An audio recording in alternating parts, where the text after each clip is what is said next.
நாகப்பட்டினம் வரைக்கும் டெல்டா மாவட்டம் தான் இல்லையா? டெல்டா மாவட்டம் தான். இந்த பக்கம் விவசாயம், இந்த பக்கம் மீனவர்கள் அப்படின்னு வாழ்கிற ஒரு அருமையான மாவட்டம். உங்களெல்லாம் பார்க்கும்போதே எனக்கு பெரிய மகிழ்ச்சியாக இருக்குது, ரொம்ப சந்தோஷமாக இருக்குது. எடுங்கண்ணே, எனக்கே இவ்வளோ கஷ்டப்படுறீங்களா, அப்புறம் அறந்தாங்க நிசா வருவா, அவளுக்கு எவ்வளோ கஷ்டப்படுவீங்க? என் பிறப்பே அதிசயமான பிறப்பு. எங்கள் அம்மாவுக்கு பிரசவ வழி, ஆட்டோ பிடிக்க எங்கள் அப்பா ஓடினார், நான் வாசல்லையே பிறந்துட்டேன். அங்கேருந்து அந்த டாக்டர் சொன்னாராம், அது டோர் டெலிவரி. 3 நாள் ஒரு நர்ஸு என் மூஞ்சை பார்த்து பயந்துருக்கு, இப்படி ஒரு ஆள் பிறந்திருக்காரு எனக்கு கருப்பா. விஜய் டிவியில் 1.5 வருஷம் நிகழ்ச்சி பண்ண கடைசியாக அந்த மேக்கப்னு சொன்னால் எத்தனை தடவை மேக்கப் போட்டாலும் நெகட்டிவ் மாதிரியே இருக்க ஒரே ஆள் நீந்தாயான்னா. நான் எதுக்கும் கவலைப்படலை. ஏன் தெரியுமா? அது வரைக்கும் நான் தான் கருப்பு நினச்சிருந்தேன். அடுத்த நாள் அறந்தாங்க நிசா வந்தால் அவள் என்னையை விட கருப்பு. எந்த கருப்பு மனிதனுக்கும் ரத்தம் சிகப்பு தான், எந்த வெள்ளை மனிதனுக்கும் நிழல் கருப்பு தான். வண்ணங்கள் இல்லை வாழ்க்கை, உங்கள் எண்ணங்கள் இருக்கு, அதுங்க வாழ்க்கை. நல்லா சந்தோஷமாக கைத்தட்டுங்க. உங்கள் எல்லாத்தையும் ஒரு கேள்வி கேட்குறேன். இந்த செல்போன் வந்ததுக்கப்புறம் தான் நாடு நாசமாக போச்சுங்களாம், கைத்தட்டுங்க பார்ப்போம். கைத்தட்டின அத்தனை பேர்ட்டையும் அந்த ஃபோன் இருக்குது. அது இல்லாமல் எங்கேயுமே போகிறதில்ல, வெளியவும் போகிறதில்ல, வெளியவும் போகிறதில்ல. எங்கே போனாலும் எடுத்துகிட்டு தான் போகிறான். அதுவும் பாத்ரூம் போனால் கூட நம்மளால் எடுத்துகிட்டே போகிறாங்க. அன்றைக்கி தஞ்சாவூர் பஸ் ஸ்டாண்டில் பார்க்குறேன், ஒருத்தர் 4 பேர் அவசரத்துக்கு வாசலில் நிற்கிறாங்க பாத்ரூமில். உள்ளே உட்காந்துருந்தவனுக்கு ஃபோன் வந்திருக்கும் பிறகு உள்ளே இருந்தவன் தெளிவாக பேசுகிறான். வர 1 வாரம் ஆக மாப்பிள்ள, வெளியே இருக்கவங்க கதை உடச்சிட்டான். அது என்ன சுற்றுலா தலமாடான்னு. உண்மையாகவே சொல்கிறாங்க, ஆண்கள் ஃபோன் பேசுறதுக்கும் பெண்கள் ஃபோன் பேசுறதுக்கு வித்தியாசம் இருக்குது. ஆண்கள் எப்படி பேசுவாங்கன்னா, ஹலோ மாப்பிள்ள எங்கே இருக்க, பள்ளி வந்திருக்காப்புல, செம கருப்பாக இருக்கா மாப்பிள்ள. அதுவும் பொம்பளைங்க பேசுவோம், அதுவும் பெண்கள், அதுவும் காலேஜ் படிக்கிற பிள்ளைங்கள்லாம் பேசி கேட்டிருக்கீங்களா? சி அப்படி சொல்லாத சி ஆங்க. சத்தியமாக பின்னாடி பண்ணு பேசுமே தவிர விளங்கவே விளங்காது. ஆனால் வாழ்க்கையில் நிறைய பேருக்கு பார்த்துருக்கோம். ரொம்ப மகிழ்ச்சியாக நீங்களாம் எல்லாம் சிரிக்கிறீங்க. அப்படி சிரிக்கணும். சில பேர் அப்படியே பார்ப்பான், பேசு பேசு பேசு, பெரிய காமெடிடா அது. அன்றைக்கெல்லாம் விழுப்புரம் பக்கத்தில் ஒரு நிகழ்ச்சி ஆரம்பிக்கிறேன். ஒன்றுபட்டால் உண்டு வாழ்வுன ஒருத்தர் அப்படின்னார். ஒற்றுமை நீங்களா அனைவருக்கும் தாழ்வுன அப்போ அப்படின்னார். உங்களை போல் ரசிகர் உண்டானே அப்போ அப்படின்னார். அப்போ தான் விசாரிச்சு பார்த்தா அவருக்கு நரம்பு தளர்ச்சியான். அவரை போய் ரசிகர் நினச்சி 3/4 மணி நேரம் பேசியிருக்கேன் நான். ஒரு 3 இடத்துல நம்ம உஷாராக்கணும். ஒரு தேட்டருக்கு போனால் ஏற்கனவே படம் பார்த்தோம் பக்கத்தில் உட்காரப்படாது. உட்காந்தா கடைசி வரைக்கும் நம்மளை கதை சொல்லியே காலி பண்ணிடுவான். இப்போ ஒரு படம் வந்து மாவீரன், சிவகார்த்திகேயன் நடித்த படம், அதை பார்த்தீங்களா? பார்த்தவங்க ஒரு கை தட்டுங்க பார்ப்போம். சிவகார்த்திகேயனுக்கு காதில் ஒரு சவுண்டு கேட்கும் அந்த படத்தில் இல்லையா? அவர் ஒரு முனியப்ப கோயில் பூசாரிகிட்ட போய் கொஞ்சோண்டு விபூதியை நேர்ந்துக்கிட்டு அவர் காதில் அடிப்பாங்க. அந்த பூசாரி வேறு யாரும் இல்லை, நான் தான். நீங்கள் வேணால் படம் போட்டு பாருங்கள், மறுபடியும் நான் தான் நடிச்சிருக்கேன் அவர் கூட. நான் என் பொண்டாட்டிகிட்ட சொன்னேன், சிவகார்த்திகேயனும் நடிச்சிருக்கேன்டி, வா போய் பார்ப்போன்னு தேட்டரில் உட்கார வச்சு அவள்கிட்ட படத்தை காமிக்கிறேன். அவள் படம் பார்த்துட்டு சொல்கிறா, 2 முனியப்ப சாமியில் எது முனியப்ப சாமின்னே தெரில. நான் அவமானப்பட்டா உங்களுக்கு அவ்வளோ சந்தோஷம். ஒரு அக்கா ஆச்சிருக்குது. உண்மையாகவே ஒரு இது கூட பரவாயில்ல. ஒரு ஹோட்டலுக்கு போனீங்கன்னா எங்கே உட்காரக்கூடாதுன்னா அந்த வாஷ் பேஷன் முகத்தில் ஒரு சீட்டு போடுவாங்க, அங்கே உட்காரப்படாது. ஏன்னா சில பேர் கை கழுவான், சில பேர் வாய் கழுவான், சில பேர் குடலையே வெளியெடுத்து கழுவான். அது 2 விரல உள்ள விட்டு ஆமாம். இந்த மாதிரி நல்ல நகைச்சுவை நிகழ்ச்சிக்கு வந்தீங்கன்னா சிரிக்காதவங்க பக்கத்தில் உட்காரப்படாது. நான் எதாவது சொல்லி நீங்கள் சிரிச்சிட்டிங்களா, என்ன சொல்கிறேன் அந்த கருப்பெண்ணை சிரிக்கிறேன். அன்றைக்கி சிரித்தாதான் அது பேர் முகம், சிரிக்கலாம் அது பேர் முகர கட்டை. எங்கேயாவது நாகப்பட்டினத்தில் இருக்க மாட்டு பக்கத்தில் கீவலூர் இருக்க மாட்டை பார்த்து நல்லா இருக்கியா கேட்குமா? மனுஷன் மட்டும்தான் சார் கேட்பான். அது மாதிரி நல்லா இயல்பாக சரிங்க. இந்த அக்காலாம் விஜய் டிவி கூப்பிட்டு போகணும் சொல்கிறேன். அங்கெல்லாம் சில ஆடியன்ஸ் வரானோ அப்படியே உட்காந்துறானு. ஆனால் உண்மையாகவே நல்லா கலகலன்னு சிரிக்கிறீங்க. அது ரொம்ப சந்தோஷமான விஷயம், மகிழ்ச்சியான விஷயம் அதுதான் இல்லைங்களா? வாழ்க்கையில் ரொம்ப முக்கியம். உண்மையாக சொல்கிறேங்க, என் மனைவி மாதிரிலாம் ஒரு மனைவி யாருக்குமே ஆக்க வாய்ப்பு இல்லை. உண்மையாக சொல்கிறேன். இங்கே இருக்க இவ்வளோ அக்காக்கள் இருக்கீங்களே, நான் சொல்ல கரெக்டாக இருந்தால் நீங்கள் உண்மையாக இவ்வளோ பேர் இருக்கீங்க. வெள்ளிக்கிழமை செவ்வாய்க்கிழமை எங்கள் வீட்டுக்கார் காலில் தொட்டு கும்பிட்டு தான் சமைக்கவே ஆரம்பிக்கிறேங்க. ஒரு அக்கா கை தூக்கம் பார்ப்போம். உண்மையாவே சத்தியம் பண்ணுவா, பாராட்டுறக்கா. அந்த அக்கா சொல்லுது, சும்மா கை தூக்குடி வந்து பார்க்க போகிறாரு. ஆனால் உண்மையாகவே யாராவது பண்ணுறாங்களா? கலியுகத்தில் கிடையவே கிடையாது. இல்லை. ஆனால் என் மனைவி அப்படி இல்லைக்கா. போன வாரம் சனிக்கிழமை என் காலில் வந்து விழுந்தா. உண்மையாகவே சனிக்கிழமை காலில் வந்து விழுந்தா. நானே என் மனைவிட்ட கேட்டேன், யாருமே அப்படி பண்ணுறது இல்லையே தங்கம், சனிக்கிழமை என் காலில் வந்து விழுறியே, அவ்வளோ மாமா மேலே பாசமா என்ன? அதெல்லாம் ஒன்றும் கிடையாது. சனிக்கிழமை சனீஸ்வரன் கோயிலுக்கு போகலான்னு நினச்சேன், நேரம் இல்லை. அதான் வீட்டிலே ஒரு சனி இருக்கேன்னு. யாருக்கு கை தட்டினது? கலவர பூமியில் என்ன, அதாவது காற்று வாங்க வந்தியா மணி? உண்மையாகவே அப்படி கை தடிச்சுங்க. ஒன்று சொல்லுங்க. ஆனால் அதுக்காக அவளை நான் வாசமான சொல்ல மாட்டேன். 6 பவுனுக்கு ஒரு தங்க சங்கிலி போட்டிருக்கா, அதில் 3 பவுன் டாலர், அதில் காஞ்சி காமாட்சி படம் கிடையாது, மதுரை மீனாட்சி படம் கிடையாது, காசு விசாலாட்சி படம் கிடையாது. சாட்சாத் என் படத்தை போட்டிருக்கா சார். அவ்வளோ பெரிய உத்தமி சார். கைத்தட்ட மாட்டீங்களா நீங்க? அவ்வளோ பெரிய உத்தமி. உண்மையாவே நானும் கேட்டேன், என் படத்தை போட்டிருக்கே, அவ்வளோ பாசமான. இதை போட்டதுக்கு அப்புறம் தான் காத்து கருப்பு பேய் பிசாசு எதுவும் அண்ட மாட்டுதுன்றா. ஆனால் உண்மையாக சொல்கிறேங்க, இவ்வளோ பேர் இருக்கீங்களே, இப்போ குடுகுடுப்புக்காரர் உங்கள் வீட்டுக்கு வாசலுக்கு வந்தால் எவ்வளோ காசு போடுவீங்க? 50 ரூபா. 50 ரூபா தானே? 5 ரூபாயா? அதானே பார்த்தேன். இப்படி காட்டணும் நானும் பயந்துட்டேன். 5 ரூபா. நீங்கள் எவ்வளோண்ணா போடுவீங்க? 10 ரூபா. பார்த்தீங்களா? அண்ணன் நல்லா டீசெண்ட் ஆனார். நீ போடுவியாம்மா? நீ பிச்சைக்காரி போட மாட்டேன். 5 ரூபா 10 ரூபா அவ்வளோதானே போடுவாங்க. ஆனால் நான் 501 ரூபா போட்டேன். உண்மையாகவே சொல்கிறேங்க. ஒரு மாதம் முன்னாடி வீட்டுக்கு வந்தார், 501 ரூபா போட்டார். ஏன்னா போட்டேன். ஏன் தெரியுமா? அவன் தான் என் வீட்டில் என் ஒய்ஃப் மூஞ்ச பார்த்து இந்த வீட்டில் சுடுகாட்டு காலி குடியிருக்கேன்னா, நான் சொல்லியிருந்த வீட்டில் அன்னையோட ரிசைன் ஆகிருப்பேன்.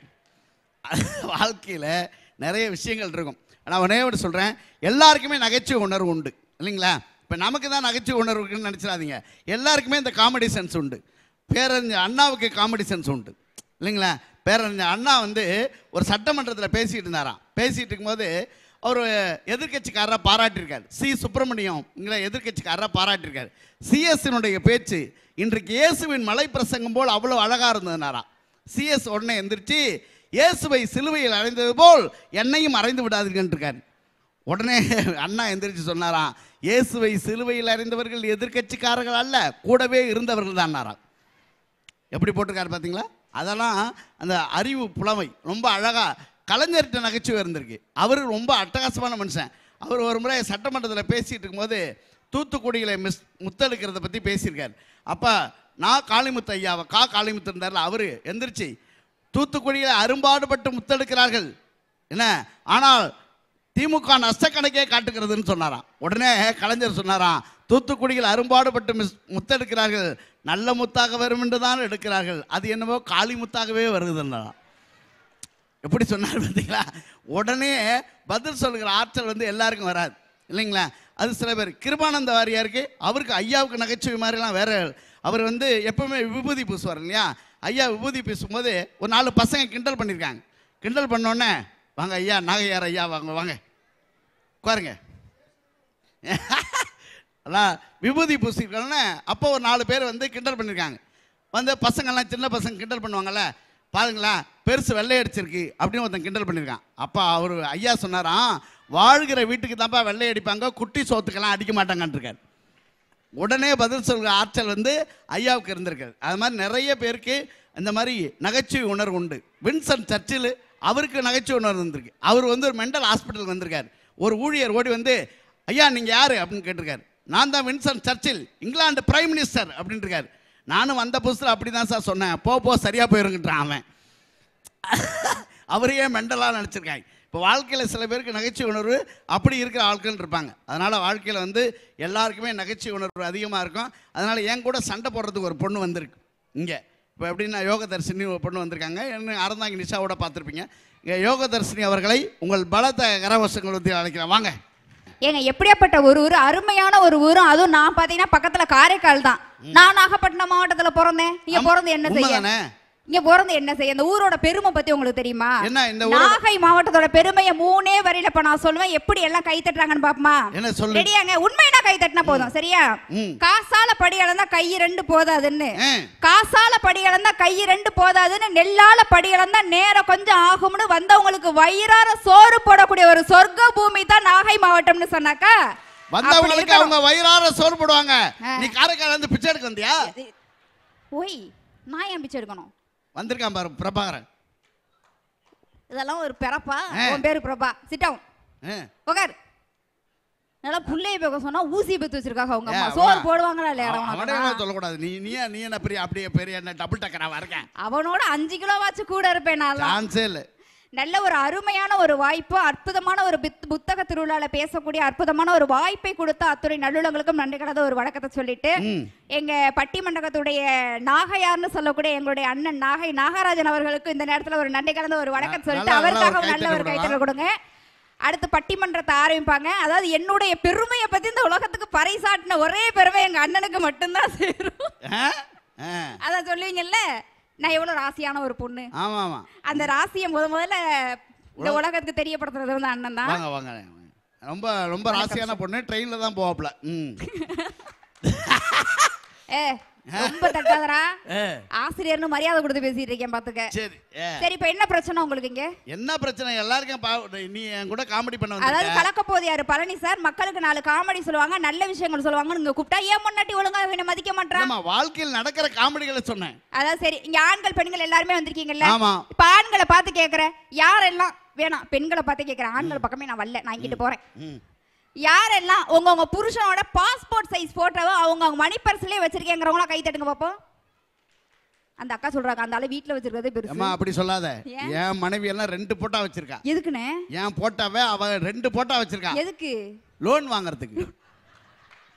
இந்த குழுவுல லோன் வாங்கிறா, நான் லோன் கட்டிட்டு லோன் அலையறேன். அண்ணே நான் என்ன கேக்குறேன், மனைவியால பிரச்சனை, என் மனைவி போட்டோ வந்துட்டு என் மனைவியோட போட்டோ நான் தான் வச்சிருக்கேன், அது இதெல்லாம் சொல்லக்கூடாது. மனைவியால பிரச்சனை, மனைவியால சங்கடம், மனைவி மதிக்க மாட்டாங்க, மனைவி உங்களை எதுவுமே செய்யல அப்படின்னா ஏன் 3 முடிச்சு போட்டு கல்யாணம் பண்ணணும்? இல்ல, நான் இவ்வளவு ஆண்கள் இவ்வளவு இருக்கீங்களே, நான் மனசாட்சியோட கேக்குறேன், எந்த ஆம்பளை 3 முடிச்சு போட்டான்? நான் கொண்டு போனேன், யாரு புடுங்கினா யாரு கட்டினானே தெரியல. ஒரு முடிச்சு தாங்க நான் போட்டேன், 2ஆவது முடிச்சு எங்க அக்கா போட்டது, 3ஆவது முடிச்சு ஊர்ல பெரியவங்க போட்டாங்க. யாரோ கட்டின தாலிக்கு நான் புருஷனா இருக்கேன். எது? நிறைய பேர் யாரோ கட்டின தாலிக்கு தான் புருஷனா இருக்கீங்க இருக்கு. அப்படிலாம் சொல்லாதீங்க. ஆண்கள் நீங்க தானே வரதட்சணை வாங்குறீங்க, மனசாட்சி. வரதட்சணை வார்த்தையே தப்பு, அதை மாத்தியாச்சு. எப்படி? அதுக்கு பேர் திருமண நிவாரண நிதி. எப்படி? நல்லா கை தட்டுங்க. எப்படி? வெள்ள நிவாரணம் கொடுத்தாங்க, சுனாமி நிவாரணம் கொடுத்தாங்க, வறட்சி நிவாரணம் கொடுத்தாங்க. ஏன் அவ்வளவு? ஏன் கொரோனா காலத்துல கவர்மெண்டே 4000 ரூபாய் காசு கொடுத்துச்சு இல்லையா? ஒரு நாள் 2 நாள் 1 மாசம் 2 மாசம் வர்ற கஷ்டத்துக்கே கவர்மெண்ட் நிவாரண நிதி கொடுக்குது. உன்னைய கல்யாணம் பண்ணி குடும்பம் நடத்தினா அது எம்மாம் பெரிய கஷ்டம். ஒரு 4 பேர் 4 பேர்லாம் இல்ல, நல்லா கை தட்டுங்க ஆண்கள்லாம் ஜோரா. எனக்காக கை தட்டினவங்கன்னா அவங்கவுங்க பொண்டாட்டியை வீட்டுல விட்டு வந்துருக்கீங்கன்னு நினைக்கிறேன். இல்ல அந்த தைரியத்துல தடி அந்த அண்ணன் இதோ தான் கியூடையே உட்கார்ந்து இருக்கா, எங்க நான் விட்டுட்டு வரேன்.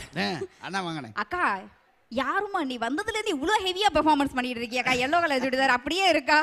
ஆனா நான் என்ன கேக்குறேன், மனைவி எங்களுக்குலாம் ஒழுங்காவே சமைக்க தெரியலன்னு சொல்றீங்கல்ல, எங்க அண்ணி எல்லாம் சமைச்சு போடாம தான் இவ்வளவு பெரிய தொப்பை வந்துச்சு அவங்களுக்கு. சொல்றியா? நீ வேறமா? பெண்கள் மாசமா இருப்பாங்க, ஆண்கள் வருஷமா இருப்போம். வருஷமா இருக்கு. 10 மாசம் சுமக்கிறேன் 10 மாசம் சுமக்கிறேன் சொல்றீங்களே, 15 வருஷமா சுமக்கிறேன் எந்த ஆம்பளையா சொல்லிருக்கானா சார்? நான் தட்டுறான். இதுல எவ்வளவு நன்மை இருக்கு தெரியுமா? தொப்பையில என்ன நன்மை இருக்கு? எனக்கு ஜார்ஜுக்கு தான் தெரியும் அண்ணே. எவ்வளவு நன்மை இருக்கு தெரியுமா? தொப்பையில என்ன? குப்புற உளுந்தா மூக்கு இடிக்காது. என் புள்ள இப்படி ஏறி இப்படி சரக்கும், ஏத்தலக்கா இறக்கலக்கா. ஆமாலாம் சொல்லாதீங்கண்ணே. என்னைக்குமே பெண்களுக்கு பொறுப்பு ஜாஸ்தி. என்ன பொறுப்பு? உண்மையிலேயே ஒரு பொம்பளை பிள்ளைய ஒரு ஆமையோட ஒப்பிட்டு சொல்லலாம் தெரியுமா? நல்லா யோசிச்சு பாருங்கக்கா. ஆமை பாத்திருக்கீங்கல்ல, தமிழோட டாடாய்ஸ்னு சொல்லுவாங்கல்ல, தமிழ்ல தானே அந்த ஓட டாடாய்ஸா, அப்படி இங்கிலீஷ்கார ஃபேமிலி இவங்க. அந்த அவ்வளோ பெரிய ஓட்டை சுமந்துகிட்டு தரையில விட்டாலும் மேஞ்சிட்டு இருக்கும், தண்ணியில விட்டாலும் மேஞ்சிட்டு இருக்கும். பெண்கள் நாங்களும் பாருங்க, குடும்ப பாரம் அத்தனையும் சுமந்துகிட்டு பிறந்த வீட்டுல இருந்தாலும் அந்த வீட்டுக்கு பெருமையை சேர்த்து கொடுப்போம், புகுந்த வீட்டுக்கு போனாலும் அந்த வீட்டுக்கு பெருமையை சேர்த்து கொடுப்போம். பெண்ணும் ஆமை ஒண்ணுங்களா? தட்டன்கா, தேங்க்ஸ். ஆமை ஒண்ணு. அதனாலதான் பெரியவங்க சொல்லியிருக்காங்க, ஆமை பூந்த விடு உருப்படாது. நாங்க பூந்து உருப்படல, உங்களால என்ன விளங்குச்சு? ஐயோ அண்ணே அந்த மாதிரி சொல்லாதீங்க. பெண்கள் என்னைக்குமே உயர்வா பாருங்க. ஏன் தெரியுமா சொல்றேன்? நல்லா யோசிங்க. நம்ம எல்லாருமே இங்க எல்லாருமே புது வீடு கட்டி இருக்கீங்கல்ல. அண்ணன் கூட போன வாரம் தான் ஆவடியில 2 கோடி ரூபாய்க்கு கட்டினாரு. யாரா கேட்டாங்களா? இங்க சும்மா சொல்லிட்டு புதுசா வீடு கட்டுவோம்லக்கா, நல்லா யோசிச்சு பாருங்களா. புதுசா ஒரு வீடு கட்டி கிரகப்பிரவேசம் ஒண்ணு வைக்கிறோம்ல, அதுல கூட முதல்ல யார உள்ள அனுப்புவாங்க? அது வந்து 5 அடி உள்ள எங்க இனமான பொம்பளை மாடு பசு மாடு தான் உள்ள அனுப்புவாங்க. எங்கேயாவது காளை மாடு இந்த மாதிரி எருமை மாடு இதெல்லாம் உள்ள அனுப்புவாங்களா? அதுல கூட நாங்க தானே உயர்வா இருக்கும். ஏமா ஒண்ணு தெரிஞ்சுக்கமா, இப்பதானே நம்ம டிராக்டர்ல மண் அடிக்கிறோம், லாரியில மண் அடிக்கிறோம். ஒரு காலத்துல மாட்டு வண்டி தானே, மாட்டு வண்டி தான் தண்ணி கொண்டு வரோம், கல்லு கொண்டு வரோம், மண்ணு கொண்டு வரோம். ஏன்னா வீடு கட்டுற வரைக்கும் உழைக்கிறது காளமாடு. சரி, ஆனா வீடு கிரகப்பிரவேசம் அன்னைக்கு அதை கொண்டு போய் ஓரமா கட்டிவிட்டு எங்கேயோ இருக்க பசுமாடை கூட்டு வந்து உள்ள போ, உச்சா போ, உள்ள போ, கொஞ்சோண்டு உச்சா போ, அது ஊட்ட நாரடிக்கும். உழைச்ச மாடு ஒரு பிட்டு துணி கூட இல்லாம ஓரமா நிக்கும். ஆனா இதுக்கு பட்டு துணி வச்சு கொடுப்பாங்க. அதுக்கு என்ன ஒண்ணு தெரிஞ்சுக்கோ, சாதாரண வாசல்ல தான் பசுமாடு வரும், சரி வாடி வாசல்ல எங்க காளை மாடு தான் வரும். ஏன் வாடி வாசல்ல பசுமாடை விட்டா? பசுமாடை விட்டா நம்ம பால் கறந்துருவாங்க. என்னதுடா? என்னடா ரொட்டி பாக்கெட் இல்லையா? நீ பிச்சை அவன்கிட்ட கூட பிடிக்குதுன்னு அண்ணே அந்த மாதிரி சொல்லாதீங்க. பெண்கள் எல்லாருக்குமே குடும்ப பொறுப்பு ஜாஸ்தி. இங்க நிறைய பெண்கள் வந்திருக்காங்கல்ல, இங்க உள்ள பெண்கள்லாம் எப்படி தெரியுமா, அப்படியே இப்ப நம்ம புத்தக திருவிழா முடிஞ்சு அவங்க வீட்டுக்காரெல்லாம் அப்படியே வெளியில கூட்டிட்டு போய் ஒரு நாகப்பட்டினம் கடத்தருவுல ஒரு துணிமணி வாங்கி கொடுக்கட்டுமே சேர்த்து வைப்பாங்க. ஒரு கடைக்கு போய் ஒரு நகை எடுத்து கொடுக்கட்டுமே சேர்த்து வைப்பாங்க. செலவுக்கு காசு கொடுத்தா கூட 100 ரூபாய் செலவு பண்ணிட்டு 100 ரூபாய் எடுத்து கடுகுடப்பல போட்டு சேர்த்து வைப்போம். இது எல்லாமே பெண்களால மட்டும் தான் முடியும். அவ்வளவு பொறுப்பானவங்க பெண்கள்லாம். உண்மைதானக்கா? எல்லாத்தையும் சேர்த்து வைப்பாங்க. ஆமா. என்ன சேர்த்து வைப்பாங்க? பொட்டை சேர்த்து வைப்பாங்க, பூவை சேர்த்து வைப்பாங்க, பணத்தை சேர்த்து வைப்பாங்க, எல்லாத்தையும் சேர்த்து வைக்கிறீங்களா? சேர்த்து வைப்போம். அப்புறம் கல்யாணம் ஆனவன குடும்பத்தை ஏன் பிரிச்சு வைக்கிறீங்க? நல்லா கை தட்டு மாலே. தம்பி உனக்கு இன்னும் கல்யாணமே ஆகல தங்கம். அதனால தான் எச்சரிக்கையா தட்டுறான் இப்பவே. இவரே அப்பெல்லாம் சொல்லாத, அக்காவையெல்லாம் வேணாம். அண்ணே என்ன இப்படி சொல்லிட்டீங்க? சரி இங்க பாருங்க, நிறைய பொம்பளை பிள்ளைலாம் வந்திருக்குல்ல. சரி, பொம்பளை பிள்ளைய பெத்த எந்த அப்பா அம்மாவுமே முதியோர் இல்லத்துக்கு போக தேவையில்லைங்க. பொம்பளை பிள்ளைங்க அவங்க அப்பா அம்மாவை முதியோர் இல்லத்துல சேர்க்காதுங்க. உண்மையினா கை தட்டுங்க. இதை ஒத்துக்கிறேம்மா. தேங்க்ஸ். சத்தியமா ஒத்துக்கிறேன். வெரி குட், நன்றி. இந்த பாயிண்ட் நான் ஒத்துக்கிறேன். பொம்பளை பிள்ளைங்க அம்மா அப்பாவை முதியோர் இல்லத்துல கொண்டு போய் சேர்க்கவே சேர்க்காது. அவங்க அம்மா அப்பாவை சேர்க்காது.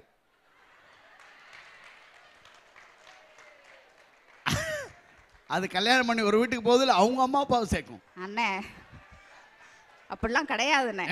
நாங்க தான் சேர்ப்போம்லாம் அப்படிலாம் சொல்லாதீங்க.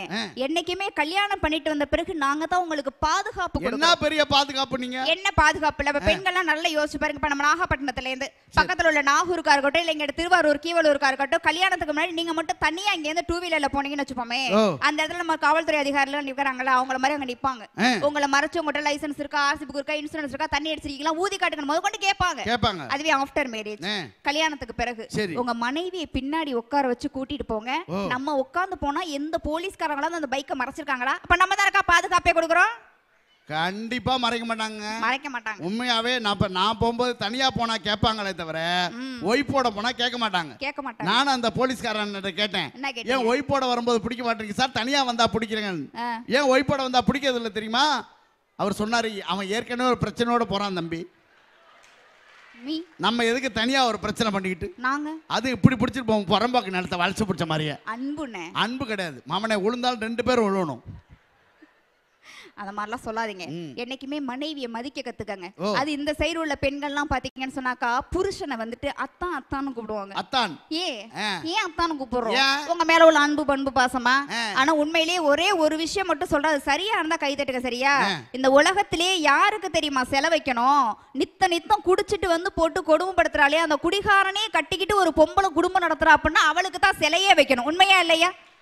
நல்லா யோசிச்சு பாருங்க. கல்யாணம் பண்ணி 2 வருஷம் தான் ஆகும், கழுத்துல 2 பவுன் செயின் அத்துட்டு போயிரும். பக்கி 4 வருஷம் தான் ஆகும், 4 பவுன் ஆரத்தை கழட்டிட்டு போயிரும். வெள்ளிக்கிழமை நாளும் கூட பார்க்காம வெள்ளி கொலுசை கூட கழட்டிட்டு போய் அடகு வச்சு குடிச்சிருவீங்க நீங்க எல்லாம். அதனால தான் அவங்க பேர் அத்தான். இப்ப அறுக்கிறவன் தான் அத்தான். டெஃபினெட்லி. இந்த நிகழ்ச்சி முடிஞ்சு நாகப்பட்டினம் பஸ் ஸ்டாண்ட்ல கொண்டு போய் உன்னை விட்டுருவோம்.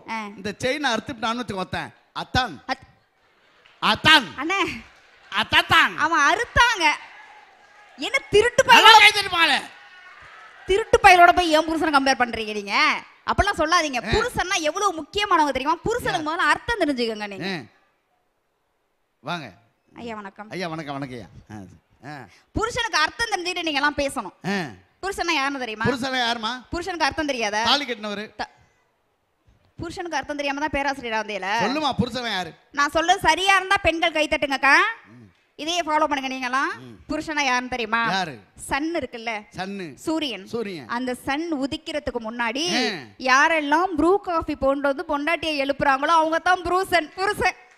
நல்ல புருஷன். ஒரு அக்காவை நேர்ந்து கூட்டு வந்தியா நீ?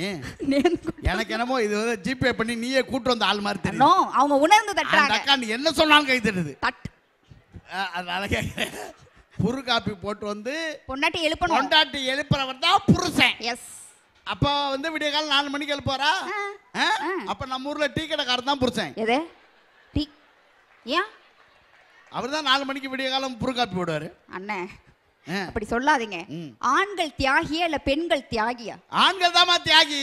கிடையாதுங்க, என்னைக்குமே பெண்கள் தான் தியாகி. நான் சொல்றது சரியான கை தட்டுங்க. சரியா? பெண்கள் தியாகின்னு ஏன் தெரியுமா சொல்றோம்? எப்படி சொல்ற? கல்யாணத்துக்கு முன்னாடி நல்லா யோசிச்சு பாருங்கக்கா, நம்ம வீட்டுல ஒரு பூனை குட்டி வளர்த்திருப்போம், அதை விட்டுட்டு வரோமா இல்லையா? அழகா ஒரு ரோஜாப்பு செடி வளர்த்திருப்போம், அதை கூட வச்சுட்டு வரோம்.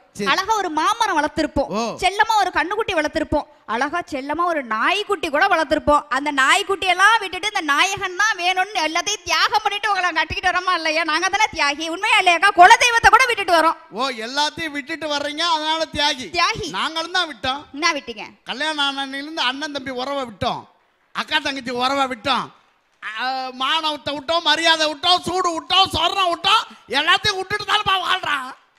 அப்படி எல்லாம் சொல்லாதீங்க. பிரபாகரன் கை தட்டான் பாரு, அவன் எல்லாத்தையும் சேர்த்து விட்டுருக்கான். அவன் எல்லாத்தையுமே போன வாரமே என்கிட்ட 2 ரூபாய்க்கு வித்துட்டான். ஓட்டையான் விற்கிறான். அண்ணே நீங்க 1000 தான் சொல்லுங்க. கல்யாணம் பண்றீங்கல்ல, பெண்கள் நாங்க என்ன ஆசைப்படுறோம்? ஐயா வணக்கம். நல்லா இருக்கீங்களா? ரஞ்சித் சார் வணக்கம்.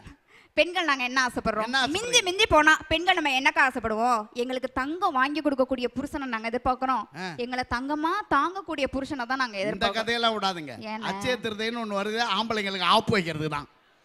அன்னைக்கு நான் என் மனைவியை கூட்டு போயிருக்கேன் ஜிஆர்டி தங்கமாளிகை. அவ சொல்றா என் பொண்ணுக்கு 3 பவுன் எடுக்கலான் இருக்கேன், எனக்கு 2 பவுன் எடுக்கலான் இருக்கேன், நீங்க என்ன எடுக்கலான் இருக்கீங்க? நான் தெருவில் பிச்சை எடுக்கலான் இருக்கேன். இருக்கிற காசு நான் அவளே எடுத்துட்டு நம்ம என்னங்க பண்றது? அண்ணே பெண்கள் நாங்க எதுக்காக நாங்க நகை கேக்குறோம்? ஏன் எங்களுக்காக கேக்குறோமா? அப்புறம் அதுல கூட புருஷனுக்காக தான் நாங்க கேட்போம். எப்படி? இப்ப ஒண்ணும் இல்ல, யாரும் கோச்சுக்காதீங்க, சும்மா ஒரு கற்பனைக்கு கல்யாணம் பண்ணி ஒரு 2 வருஷம் 3 வருஷம் கழிச்சு உங்களுக்கு இல்ல ஏதோ ஒரு புருஷனுக்கு, இங்க உள்ள புருஷனுக்குலாம் இல்ல, இப்படியே இந்த நாகப்பட்டினம் பைபாஸ்ல போய்கிட்டே இருக்கும் போது திடீர்னு அடிபட்டுருது. இல்ல நம்ம பிரபாவே இருக்கான், நிகழ்ச்சி முடிச்சு வெளியில போறப்ப திடீர்னு வேகமா ஒரு சிஆர்சி பஸ் வந்து மோதிருது. உன் வாயில வசம்ப வச்சு தேய்க்கா. மோதினதுல அவனுக்கு துரதிர்ஷ்ட விதமா ஒண்ணுமே ஆகாம அதிர்ஷ்டவசமா ஒத்த கால் மட்டும் உடைஞ்சு போயிருது. அதிர்ஷ்டவசமா கால் உடைஞ்சு போதான். அந்த மாதிரி நாளை பின்ன புருஷனுக்கு ஏதாச்சும் ஒண்ணு ஆணுச்சு அப்படின்னா கூட நீங்க வாங்கி கொடுக்குற நகையை வித்தோ அடமானம் வச்சோ உங்களுக்கு ஒரு கூலோ கஞ்சோ ஊத்துவோம். அதுக்காக தான் நாங்க நகை கேட்கறோம், எங்களுக்காக நாங்க கிடையாது. நான் என்ன கேட்கறேன்னா மனைவி கொஞ்சமாச்சு பாராட்டுங்க. சரி, யார் மனைவி? அவங்க மனைவி கல்யாணம் பண்ண புதுசுல பாராட்டுறீங்கல்ல, ஏன் போக போக மறந்துடுறீங்க? கல்யாணம் பண்ண புதுசுல வந்து சார் நியாயமா கை தட்டுங்க. என்னது ஒரு விஷயம், இந்த லைட்டை யார் கண்டுபிடிச்சா? Thomas Alva Edison. Thomas Alva Edison கண்டுபிடிச்சாரு. இப்ப இங்க சுவிட்ச் இருக்கு, சுவிட்ச் போட்டோம்னா அந்த லைட் எரியுதுல. ஆமா, அன்னைக்கு எப்ப? அன்னைக்கு. அதுக்கு முன்னாடி விளக்கு தானே கொளுத்துறோம். ஆமா, இப்ப விளக்கு எரிஞ்சோன்னா நம்ம எல்லாம் என்ன சொன்னோம்? வோ அப்படியே உலகமே போட்டோம், அங்க லைட் எரிஞ்சு வாவுன்னு பார்த்தோம். அப்படிதானே பார்த்தோம். இப்போ வந்து சுவிட்ச் போடுறோம், அதே விளக்கு எரியுது. யாராவது வாவுன்னு பாக்குறாங்களா? இல்லையே. இல்ல, கல்யாணம் ஆன புதுசுல எல்லாரும் ஒய்ப்ப பார்த்து வோ அப்படின்னு தான் பார்ப்பான். போ சுவிட்ச் தான் போடுவான். தேடி சுவிட்ச் போட்டு வாவ் வாவ் புது பொண்டாட்டி வாவ். தம்பி நீ எல்லாம் சுவிட்சே போடல சோப்பு சட்டை. நான் அண்ணே என்னைக்காச்சும் கட்டின பொண்டாட்டி உங்கள்ட்ட அதிகபட்சம் என்ன கேட்கறோம்? அழகா அந்த மாதிரி ஒரு புடவை கேட்போம், அதை வாங்கி கொடுக்கறதுல கூட அவ்வளவு கஷ்டம். நான் என்ன கேட்கறேன், இந்த பட்டு புடவை வாங்கி தரமே, அது என்னைக்கா துவைச்சிருக்கீங்களா? துவைக்கணும். கட்ட வேண்டியது மடிக்க வேண்டியது பீரோல சொருக வேண்டியது, கட்ட வேண்டியது மடிக்க வேண்டியது பீரோல சொருக வேண்டியது. முந்தா நாள் திறக்கிற எலிசத்தை வாட அடிக்குதுக்கா. என் பொண்டாட்டி 3 புடவை கொண்டு போய் ஃப்ரிட்ஜுக்குள்ள வச்சிருக்கான். இதுல ஏண்டி வச்சேங்கிறேன், வெயிலுக்கு கொஞ்சம் குளுகுளுன்னு இருக்கும். அண்ணே பெண்கள் புடவை கேட்கறோம் அப்படின்னா கூட அதை கூட நாங்க பொறுப்பா யூஸ் பண்ணுவோம். இப்ப இந்த பட்டு புடவை வாங்குறோம்லக்கா, ஒரு 10 வருஷம் கழிச்சு பழசா போச்சு, தூக்கி என்ன குப்பையில போடுறோமா இல்ல பேரிச்சம்பழம் வாங்கி தின்றோமா? அதெல்லாம் இன்னைக்கெல்லாம் ட்ரெண்ட் என்ன தெரியுமா? இந்த மாதிரி ஒரு புடவை பழசா போடுச்சு அப்படின்னாக்கா அது அழகா 2ஆ கழிச்சு இந்த மாதிரி பொம்பளை பிள்ளை இருந்துச்சுன்னா சுடிதாரா தச்சு கொடுப்போம், 4ஆ கழிச்சு இந்த மாதிரி பிளவுஸா தச்சுக்குவோம், 8ஆ கழிச்சு சின்ன சின்ன பிள்ளைங்க இருந்துச்சுன்னா ரிப்பனா தலையில கூட வச்சு பிடி விடுவோம். இவ்வளவு பொறுப்பா அந்த புடவையை நாங்க யூஸ் பண்ணுவோம். உங்க இத்து போன வேட்டி எதுக்கு ஆகும்? இவ்வளவு நேரம் சொன்ன ஒரு அக்கா கை தட்டல. இப்ப பாரு வேட்டியை பத்தி சொல்ல போறேன். எங்க ஆண்கள் கூட்டம் எப்படி கை தட்ட போகுது பாரு. ரெடியா இருக்கியா பிரபாரா? வேட்டி எங்க வேணாலும் விரிச்சு போட்டு படுத்துங்களாம். விரிச்சு போட்டா வேட்டி கிழிஞ்சிச்சுன்னா துண்டா கட்டிக்கலாம், அதுவும் கிழிஞ்சுன்னா உள்ள கோவணமா கட்டிக்கலாம், ஒண்ணும் தப்பு கிடையாது. ஏழை விவசாயிகளை கூட ஏன் கோவணனாயா? அதுவும் உள்ள கிழிஞ்சிச்சுன்னு வச்சுங்களேன், பெண்கள் இட்லி அவிக்க ஏது துணி அதுலதான் கமகமன்னு வாசம் வரும். அதுவும் கிழிஞ்சுனா காது குடையலாம், அதுவும் மூக்கு குடையலாம், அதுக்கு மேல கிளி என்ன இருக்கு பக்கி? அதுல அண்ணே 1000 தான் சொல்லுங்க. என்னைக்குமே கட்டுன பொண்டாட்டியை மதிக்க கத்துக்கங்க. என்னைக்குமே மனைவிக்கு மரியாதை கொடுக்க கத்துக்கங்க. அதாவது இன்னைக்கு நகைச்சுவைக்காக எவ்வளவு விஷயங்கள் சொன்னாலும் இது பாத்தீங்கன்னா புத்தக திருவிழா, நிறைய புத்தகங்கள் பாத்தீங்கன்னு சொன்னாக்கா அங்க உள்ள இருக்கு. உங்க பிள்ளைங்களை நீங்க வந்து புத்தகத்தை வாங்கி படின்னு என்னத்தை சொன்னாலும் அந்த பிள்ளைங்க இப்ப இங்க வந்து என்னமோ சுத்தி பாக்குறதுக்கு ஏதாச்சும் அப்பா அம்மா ஸ்நாக்ஸ் வாங்கி கொடுத்தா அதை சாப்பிட்றதுக்கும் தான். ஆனா இங்க உள்ள சின்ன பிள்ளைங்க இருந்தாலும் சரி யாரா இருந்தாலும் சரி, ஏன் படிக்கணும், படிப்பு நம்மளுக்கு முக்கியம்னு ஏன் சொல்றேன் அப்படின்னா, ஒன்றும் இல்லை, ஒரு ஸ்கூல்ல பாத்தீங்கன்னு சொன்னாக்கா ஒரு கூற்று ஆயா பாத்தீங்கன்னா அங்க வேலை பார்க்கறாங்க. அந்த கூற்று ஆயாவுடைய பொண்ணை வந்து அந்த ஸ்கூல்ல தான் படிக்க வைக்கிறாங்க. எல்லாரும் சொல்றாங்க இது வந்து கூற்று ஆயாவோட பொண்ணுங்க. அந்த பொண்ணு வெக்கப்பட்டு அந்த ஸ்கூலுக்கு வரதையே நிறுத்திடுச்சு. கொஞ்ச நாள் கழிச்சு அந்த பொண்ணுக்கு கல்யாணம் பண்ணி அந்த கூற்று ஆயாவோட பேத்தி இருக்குல்ல, அவளை பாத்தீங்கன்னா அதே ஸ்கூல்ல சேர்க்கிறாங்க. மறுபடியும் எல்லாரும் சொல்றாங்க இது கூற்று ஆயாவோட பேத்தின்னு. ஆனா அந்த பொண்ணு கொஞ்சம் கூட அதெல்லாம் சலைச்சுக்காம, கொஞ்சம் கூட அதை காதுல வாங்கிக்காம நல்லா படிக்கிறா. +2 முடிச்சுட்டு அடுத்து ஒரு வருஷம் பாத்தீங்கன்னு சொன்னாக்கா டீச்சர் ட்ரைனிங், அந்த பொண்ணு ட்ரைனிங் போயிட்டு ஒரு டீச்சராவும் பாத்தீங்கன்னு சொன்னாக்கா அந்த பொண்ணு படிக்க ஆரம்பிக்கிறா. அந்த ஸ்கூல்ல ஒரு டீச்சர் பாத்தீங்கன்னு சொன்னாக்கா டெலிவரி டைம்ல அந்த ஸ்கூல்ல பாத்தீங்கன்னா கொஞ்ச நாள் லீவ் போட்டு போறாங்க. சோ அந்த இடத்துல டெம்பரவரியா பாத்தீங்கன்னா ஒரு டீச்சரை போடணும்னு சொல்லிட்டு இந்த ட்ரைனிங்ல இருக்கால அந்த பொண்ணு கூற்று ஆயாவோட பேத்தி, அவளை கொண்டு வந்து அந்த ஸ்கூல்ல வந்து டீச்சரா விடுறாங்க. அப்ப அவ்வளவு வருஷம், அத்தனை வருஷங்களா கூற்று ஆயாவோட பொண்ணு, கூற்று ஆயாவோட பேத்தின்னு சொல்லிக்கிட்டு இருந்தாங்கல்ல, அந்த ஒரு நாள் பாத்தீங்கன்னு சொன்னாக்கா அவ படிச்ச படிப்பு எப்படி தெரியுமா மாத்துனுச்சு? டீச்சருடைய பாட்டி. அதாவது அத்தனை நாள் கூற்று ஆயாவா இருந்தவங்க அந்த ஒரு நாள் என்ன ஆயிட்டாங்க? டீச்சருடைய பாட்டி ஆயிட்டாங்க. அப்ப நம்மளையும் பாத்தீங்கன்னா நம்ம பிள்ளைங்க எல்லாம் நினைக்கும், எங்க அப்பா ரோடு கூட்டுறாரு, எல்லாரும் ரோடு கூட்டுறோட புள்ளன்னு சொல்றாங்க. எங்க அப்பா டிரைவரா இருக்காரு, எல்லாரும் டிரைவரோட புள்ளன்னு சொல்றாங்க. எங்க அப்பா எல்லாருக்கும் கதவை திறந்து ஒரு வாட்ச்மேனா இருக்காரு, அதனால வாட்ச்மேனோட புள்ளன்னு சொல்றாங்க. அப்படின்னாக்கா உன்னுடைய அப்பா அம்மாவுடைய தகுதியை நீ மாத்தணும். அப்படின்னாக்கா நீ ஒரு டாக்டர் ஆன அப்படின்னாக்கா டாக்டரோட அப்பான்னு சொல்லுவாங்க. யாரை பார்த்து வாட்ச்மேன் சொன்னாங்களோ, நீ ஒரு கலெக்டர் ஆன அப்படின்னாக்கா கலெக்டரோட அப்பான்னு சொல்லுவாங்க. உங்க அம்மா வீட்டு வேலை பாக்குறாங்க அப்படின்னு சொன்னாக்கா அந்த பொண்ணு போலீஸோட அம்மான்னு சொல்லுவாங்க. நீங்க படிக்கிறது மூலியமா உங்க குடும்பத்துடைய தலையெழுத்தையே மாத்த முடியும்னு சொன்னாக்கா அப்படியாப்பட்ட படிப்பு தான் உங்களுக்கு என்னைக்குமே துணையா நிற்கும். ஒரு காலகட்டத்தில் நம்ம இறந்துட்டோம் அப்படின்னா கூட, நம்ம கோடியா சம்பாதிச்சிருந்தோம் அப்படின்னாலும் இவ்வளவு கோடிக்கு சொந்தக்காரன்னு அந்த கல்லறையில எழுத மாட்டாங்க. அந்த இடத்துல கூட என் பேர் இப்ப யோகதர்ஷினி அப்படின்னாக்கா என்னுடைய கல்லறையில கூட யோகதர்ஷினி போட்டு பக்கத்துல என்னுடைய MA தமிழ் என்னுடைய ஒரு படிப்பு தான் அந்த இடத்துல கூட வரும்னு சொன்னாக்கா கடைசி வரைக்கும் உங்களுடைய படிப்பு மட்டும்தான் உங்களுக்கு கூட வரும். அதாவது ஒரே வரியில சொல்லணும் அப்படின்னு சொன்னாக்கா, சரித்திரத்தில் இடம்பெற வேண்டும் அப்படின்னா நீங்க புத்தகங்களோடு இருக்கணும். சரித்திரத்தில் இடம்பெற வேண்டுமானால் புத்தகங்களோடு இருக்க வேண்டும். புத்தகங்களோடு இருந்தால் ஒரு நாள் நீங்கள் சரித்திரத்தில் இடம்பெறலாம் சொல்லி நல்லது ஒரு வாய்ப்புக்கு நன்றி பாராட்டுகிறேன். அருமை. நாகை மாவட்டமும் மாவட்ட அமைப்பும் நம்முடைய தமிழ்நாடு அரசும் இணைந்து நடத்துகிற இந்த புத்தக திருவிழாவில் உங்களுக்கு ஏற்கனவே தெரியும், என்னை சார்ந்தவர்களுக்கு தெரியும், பொதுவாக என்னை பார்க்குறவங்களுக்கு நான் ஒரு நகைச்சுவை கலைஞன் அப்படின்னு தெரியும். ஆனால் ஒரு MA MPhil PhD டாக்டரேட் பட்டம் வாங்கின பழனி ஒரு சாதாரண ஒரு மீனவ கிராமத்தில் பிறந்து ஒரு 15 வருஷம் பேராசிரியராக இருந்து உலகம் முழுவதும் நான் பயணிச்சிருக்கேன் அப்படின்னு சொன்னால், வாழ்க்கைங்கிற ஒரு பாடத்தை நம்ம புத்தகம் வழியால் தான் படிக்க முடியும்.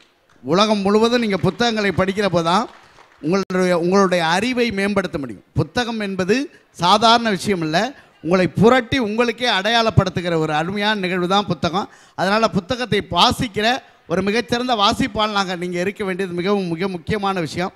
உண்மையை சொல்லப்போனால் படித்து கொண்டே இருங்கள்னு சொல்லுவாங்க. படித்து முடித்த ஆசிரியர்களிடம் உங்கள் குழந்தைகளை ஒப்படைக்காதீர்கள். கலீல் ஜிப்ரான் சொல்கிறான், படித்து முடித்த ஆசிரியர்களிடம் உங்கள் குழந்தைகளை ஒப்படைக்காதீர்கள், படித்து கொண்டே இருக்கிற ஆசிரியர்களிடம் உங்கள் குழந்தைகளை ஒப்படைங்கள்னு சொல்கிறோம். அதனால் என்றைக்குமே அவர்கள் தங்களை புதுப்பித்துக் கொள்வதற்காக படிச்சுக்கிட்டே இருக்கணும். படிப்பு மட்டும்தான் நம்மை நமக்கே அடையாளம் காட்டும். நமக்கே அடையாளம் காட்டுகிற இந்த நிகழ்வில் எங்களுக்கு ஒரு வாய்ப்பு வழங்கிய உதயா சார் அவர்களுக்கும் நம்முடைய அன்பு தோழர் அவர்களுக்கும், உண்மையாகவே குபேந்திரன் சார் அவர்களுக்கும் நிறைய ஒரு பெரிய பட்டாளமே இருக்குது. அந்த நாகை மாவட்ட கண்காணிப்பு குழுவை சேர்ந்த அத்தனை பெரியோர்களுக்கும் நன்றி சொல்லி விடைபெறுகிறோம். ரொம்ப அற்புதமான ஒரு நிகழ்வு. நன்றி, வணக்கம். நன்றி. இந்த தகவல் உங்களுக்கு பிடிச்சிருந்தா லைக் பண்ணுங்க, உங்க ஃப்ரெண்ட்ஸுக்கு ஷேர் பண்ணுங்க, மறக்காம எங்க சேனலுக்கு சப்ஸ்கிரைப் பண்ணுங்க.